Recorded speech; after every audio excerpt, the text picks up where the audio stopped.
So hello and welcome friends, मेरा नाम है माइकल और आप देख रहे हैं माइकल सर यूट्यूब चैनल को। आज हम पढ़ेंगे 10th स्टैंडर्ड के मैथ्स के चैप्टर रियल नंबर्स के बारे में। सो बेसिकली रियल नंबर्स क्या होता है? रियल नंबर्स के टू पार्ट्स होते हैं।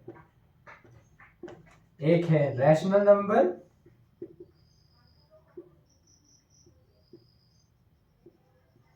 दूसरा irrational number.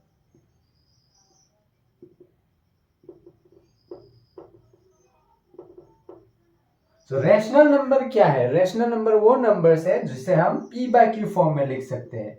p by Q form में लिख सकते हैं और जिसका q कभी भी जीरो नहीं होता। रैशनल नंबर क्या है जिसे हम p बाय क्यू फॉर्म में लिख सकते हैं और जिसका q कभी जीरो नहीं होता। p बाय क्यू मतलब जिसका डिनोमिनेटर जिसका न्यूमरेटर भी होगा और डिनोमिनेटर भी होगा। और इरेशनल नंबर्स क्या है? इरेशनल नंबर्स वो नंबर्स है जिसे हम p बाय क्यू फॉर्म में नहीं लिख सकते। जो नंबर हम p बाय क्यू फॉर्म में नहीं लिख सकते उसे इरेशनल नंबर्स कहते हैं। फॉर एग्जाम्पल √2, √3, √5 या फिर पाई, ऐसे नंबर्स को हम इरेशनल नंबर्स बोलते हैं क्योंकि ये नंबर्स को हम p बाय क्यू फॉर्म में नहीं लिख सकते हैं। ओके, उसके बाद हम सीखेंगे नेचुरल नंबर्स के बारे में। नेचुरल नंबर्स क्या होता है? नेचुरल नंबर्स नेचुरल नंबर क्या होता है? बेसिकली नेचुरल नंबर वो नंबर्स है जो 1 से शुरू होता है और आगे चलता जाता है। इट इज नेवर एंडिंग, वो कभी खत्म नहीं होता, इन्फिनिटी। सो नेचुरल नंबर्स क्या है? जो 1 से शुरू होता है, 1 2 3 4 5 6 ऐसे आगे चलता जाएगा और कभी खत्म नहीं होगा, इन्फिनिटी। उसे हम क्या बोलते हैं? Natural numbers. नेचुरल नंबर्स के बाद आता है होल नंबर्स। होल नंबर्स क्या होता है? होल नंबर्स क्या होता है? Whole numbers basically zero plus natural numbers ही है। जीरो प्लस नेचुरल नंबर्स में क्या था? जीरो नहीं था, डायरेक्टली 1 से लेके जितना भी आगे तक चलता जाएगा, इन्फिनिटी। और होल नंबर क्या है? जीरो से स्टार्ट होता है, जीरो प्लस नेचुरल नंबर्स 1 2 3 4 5 6 ऐसे चलता जाएगा ये भी। और उसके बाद आता है इंटीजर्स। इंटीजर्स क्या होता है? इंटीजर्स क्या होता है? इंटीजर्स वो नंबर होते हैं जिसे हम नंबर लाइन में शो कर सकते हैं। ये जैसे कि मैंने यहाँ पर नंबर लाइन ड्रॉ किया हुआ है, जहां हम शो कर सकते हैं नंबर लाइन पे, उस नंबर को बोलते हैं इंटीजर्स। उसमें जीरो भी आता है, zero is also an integer. Okay, so zero के राइट जो नंबर्स है उसे हम क्या बोलते हैं? Positive integers. इसे हम पॉजिटिव इंटीजर्स बोलते हैं, पॉजिटिव इंटीजर्स। और जीरो के जो लेफ्ट साइड में होते हैं उसे हम क्या बोलते हैं? Negative integers. Negative integers. जो माइनस होते हैं उसे हम क्या बोलते हैं? Negative integers. जीरो के लेफ्ट साइड जो राइट साइड होते हैं उसे हम क्या बोलते हैं? Positive integers. तो जीरो से लेके 1 2 3 4 ये भी never ending, infinity.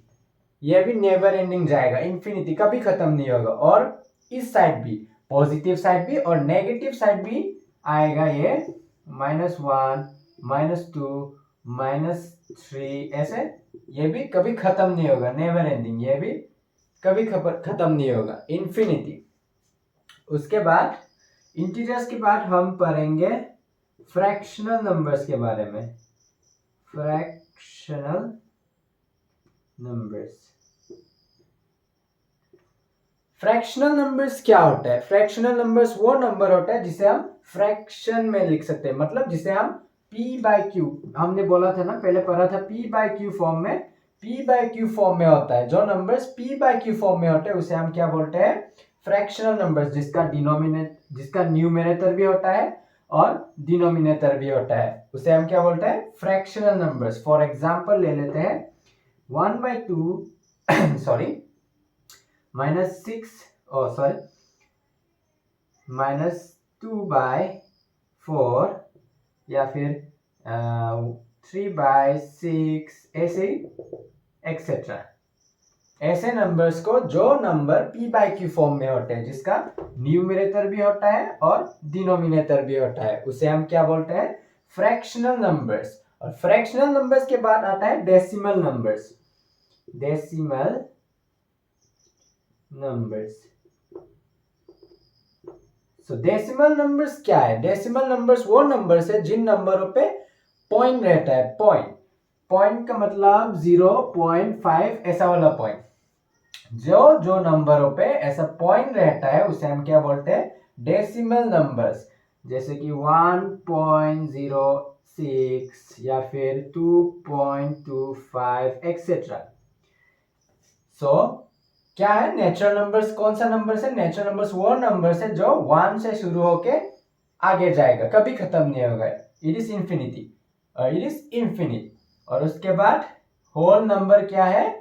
Whole number वो नंबर्स है जो 0 से स्टार्ट होता है और नेचुरल नंबर्स के साथ जाता है, मतलब 0 प्लस नेचुरल नंबर्स। ये भी कभी खत्म नहीं होगा, आगे तक चलता ही जाएगा। और उसके बाद इंटीजर्स क्या है? जो नंबर्स हम नंबर लाइन पे शो कर सकते हैं उसे हम इंटीजर्स बोलते हैं। जो 0 के राइट की तरफ होगा, 0 के जो राइट साइड में होता है उसे हम पॉजिटिव इंटीजर्स बोलते हैं, और 0 के जो लेफ्ट साइड में होता है उसे हम नेगेटिव इंटीजर्स बोलते हैं। फ्रैक्शनल नंबर्स क्या होता है? फ्रैक्शनल नंबर्स वो नंबर्स होते हैं जो p बाई क्यू फॉर्म में होते हैं, जिसे हम p बाई क्यू फॉर्म में लिख सकते हैं। जैसे कि 1/2 जिसका न्यूमरेटर भी होगा और डिनोमिनेटर भी होगा, -2/4, 3/6 वगैरह वगैरह एक्सेट्रा। और उसके बाद डेसिमल नंबर्स क्या है? डेसिमल नंबर्स वो नंबर है जहां पॉइंट होता है, जो वो नंबर जहां में पॉइंट होता है, जैसे कि 0.5, 1.06 या फिर 2.25 एक्सेट्रा एक्सेट्रा, ये भी चलता जाएगा। उसके बाद हम पढ़ेंगे फंडामेंटल थ्योरम ऑफ अरिथमेटिक के बारे में। फंडामेंटल थ्योरम ऑफ अरिथमेटिक क्या बोलता है? Every composite number can be written as a product of primes in one and only one way. So composite number क्या होता है? कंपोजिट नंबर वो नंबर होता है जिसका वन और द नंबर इटसेल्फ के अलावा और कोई पॉजिटिव डिवाइसर होता है। इसे हम एग्जांपल के द्वारा अच्छे से समझेंगे। एग्जांपल, हम दो कंपोजिट नंबर ले लेते हैं, 64 और 44। सो 64 और 44 का हम प्रोडक्ट ऑफ प्राइम्स कैसे लिखेंगे? One and only way. वो वन एंड ओनली वे क्या है? वो है प्राइम फैक्टराइजेशन। प्राइम फैक्टराइजेशन करेंगे हम पहले। 64 का प्राइम फैक्टराइजेशन करेंगे। पहले 64 का प्राइम फैक्टराइजेशन करने से पहले हम प्राइम फैक्टराइजेशन जब करते हैं तब हम हमेशा छोटे नंबर, सबसे छोटे प्राइम नंबर से स्टार्ट करते हैं। सबसे छोटा प्राइम नंबर क्या है? 2 है, तो हम 2 से स्टार्ट करेंगे। 2 3 6, 2 2 4, 2 1 16, 2 8 2 4 और 2 2 4। और हम तब तक प्राइम फैक्टराइजेशन करेंगे जब तक हमें कोई लास्ट में प्राइम नंबर नहीं मिल जाता। जब भी हमें कोई लास्ट में प्राइम नंबर मिल जाएगा तब हम रुक जाएंगे, हमारा प्राइम फैक्टराइजेशन वहां खत्म हो गया है। तो उसके बाद हमें 64 का प्राइम्स मिल चुका है। कितना 2 है? 1 2 3 4 5 6, 6 2, 1 2 3 4 5 6, 1 2 3 4 5 6। ओके, हमें 64 का प्रोडक्ट ऑफ प्राइम्स तो मिल चुका है। अभी हम 44 का प्रोडक्ट ऑफ प्राइम्स ढूंढेंगे। उसके लिए हमें 44 का प्राइम फैक्टराइजेशन करना पड़ेगा। कैसे करेंगे? सबसे छोटा नंबर से स्टार्ट करेंगे। 2 2 से 4, 2 2 से 4, 2 11 से। और कब तक करेंगे? जब तक आखिर में हमें कोई प्राइम नंबर नहीं मिल जाता। जैसे कि यहाँ पे 11 एक प्राइम नंबर है, तो हमारा प्राइम फैक्टराइजेशन यहाँ पर खत्म होता है। तो 44 का प्राइम्स क्या है? Product of primes 2 into 2 into 11। सो अभी हमें प्रोडक्ट ऑफ प्राइम्स तो मिल चुका है। अगर अभी हमें कोई एलसीएम, क्वेश्चन में एलसीएम या एचसीएफ ढूंढने के लिए लिखा होगा तो हम कैसे ढूंढेंगे? सो एलसीएम ढूंढने के लिए हम पहले क्या करेंगे? पहले हम कॉमन नंबर्स को देखेंगे। इन दो प्रोडक्ट ऑफ प्राइम्स में कौन सा नंबर कॉमन आता है? इधर 2 आता है, इधर भी 2 आता है। उसके बाद तो कोई मुझे कॉमन दिखाई नहीं दे रहा है क्योंकि यह 2 है, ये 11 है, दोनों अलग अलग नंबर है। सो हम क्या करेंगे? इन दोनों नंबरों से जहां जहां कॉमन आता है वहां इन दोनों नंबरों से सिर्फ एक नंबर लेंगे। यहां से 2 और यहां से भी 2। उसके बाद जो भी लेफ्ट आउट नंबर है, जो भी अनकॉमन नंबर है, उसे हम वन बाय वन मल्टीप्लाई करते जाएंगे। 2 2 2 2 इंटू 11। उसके बाद हम सारे नंबर को एक साथ मल्टीप्लाई कर देंगे और जब आंसर जो भी आंसर निकलेगा वो हमारा 64 और 44 का एलसीएम होगा। सो 2 into 2 into 2 is 4, 4 into 11 is 44। उसके बाद 2 इंटू 2 इज 4, 4 टू 8, 8 टू 16। हम 16 और 44 को मल्टीप्लाई करेंगे। 4 6 24, 4 2 यहाँ आएगा, 4 1 4 5 6। उसके बाद 4 6 24, 4 2 यहाँ आएगा, 4 1 4 5 6 और 4 ये 4 है। ओके, 4 नीचे आ जाएगा, 6 प्लस 4 तो 10 होता है, 0 1 इन है, 6 प्लस 1 इज 7, 704। हमें 64 और 44 का एलसीएम मिल चुका है, वो क्या है, कितना है, 704। अभी हमें एलसीएम तो मिल चुका है, अभी हम एचसीएफ कैसे ढूंढेंगे। एचसीएफ में भी हम सेम प्रोसेस को फॉलो करेंगे। पहले हम कॉमन नंबर्स को ढूंढेंगे। कॉमन नंबर्स ऑलरेडी हमने एन सर्कल करके रख दिया है यहाँ पे एलसीएम ढूंढते टाइम। सो अभी हम क्या करेंगे, एचसीएफ इक्वल टू, सिर्फ कॉमन नंबर से हम कितने नंबर लेंगे, एक एक नंबर लेंगे, यहाँ से एक, यहाँ से एक, यहाँ से एक और यहाँ से एक। उसके बाद जो भी अनकॉमन नंबर है, जो भी लेफ्ट आउट नंबर है, उसे हम नहीं लेंगे। एलसीएम में केस में क्या किया था हमने, जो भी अनकॉमन नंबर्स, जो भी लेफ्ट आउट नंबर्स था उसे भी लिया था, बट एचसीएफ के केस में हम वो नहीं लेंगे। उसके बाद 2 into 2 is 4, सो हमें 64 और 44 का एचसीएफ भी मिल चुका है। अभी हमें एलसीएम भी मिल चुका है, एचसीएफ भी मिल चुका है। सो एलसीएम कैसे ढूंढना था, हमने पहले प्रोडक्ट ऑफ प्राइम्स किया था, उसके बाद कॉमन नंबर्स को आंसर करने के बाद कॉमन नंबर से एक एक नंबर लिखने के बाद जो भी अनकॉमन नंबर है उसे हम एक साथ मल्टीप्लाई कर देते थे। लेकिन एचसीएफ में उससे थोड़ा अलग है, हम कॉमन नंबर तो लेते हैं लेकिन जो भी अनकॉमन नंबर है उसे हम नहीं लेते हैं और उसके बाद हम मल्टीप्लाई कर देते हैं। मल्टीप्लाई करने के बाद आंसर आ जाता है और वही आंसर आपका एचसीएफ होता है। उसके बाद हम पढ़ेंगे relation between HCF and LCM. Relation between HCF and LCM का एक फॉर्मूला होता है, उस फॉर्मूला को क्या बोलता है, number 1 into number 2 equal to LCM into HCF. Okay, इसे हम एग्जाम्पल के द्वारा और अच्छी तरीके से समझेंगे। एग्जाम्पल में क्वेश्चन लिखता हूं, जैसे कि HCF of 64 and 44 is 4. Find its LCM. So हमें क्वेश्चन में क्या बोला गया है, हमें क्वेश्चन में एलसीएम ढूंढने को बोला है, किसका, 64 और 44 का। तो 64 हो गया N1, 44 हो गया N2 और HCF भी दिया गया है। हमें क्या ढूंढना है, एलसीएम ढूंढना है। सो N1 का मतलब नंबर 1, N2 का मतलब नंबर 2। सो हम फॉर्मूला लिख लेंगे N1 into N2 equal to equal to LCM into HCF।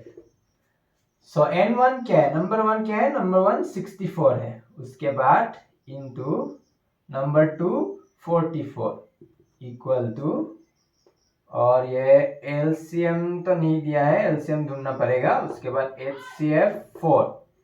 सो हम अभी 64 और 44 को मल्टीप्लाई करेंगे। 64 और 44 को मल्टीप्लाई करेंगे, कितना मिलेगा देखते हैं। 64 44, 4 4 16, 6 1 4 6 24 25, 4 4 16, 6 1 4 6 24 25, 6 और 5 11, 1 5 6 7 8 8 और 2, 2816, 2816। उसके बाद एलसीएम नहीं दिया गया है, एलसीएम ढूंढना पड़ेगा। सो यहाँ पे देखिए, यहाँ पे ध्यान दीजिए, यहाँ पे 4 किस फॉर्म में है, 4 मल्टीप्लीकेशन फॉर्म में है। मल्टीप्लीकेशन, अगर 4 को हम इधर लेफ्ट हैंड साइड लाएंगे तो 4 क्या बन जाएगा, डिवाइड। डिवाइड बन जाएगा 2816 divide by 4 equal to LCM. So अब जब हम इसको डिवाइड करेंगे 4 से 2816 को जब हम 4 से डिवाइड करेंगे हमें एलसीएम मिल जाएगा। तो 4 कितना जाएगा ये 4 70 is 180 464 4 is 16 ओके 704 यहाँ पे हमें एलसीएम मिल चुका है। एलसीएम कितना है 704।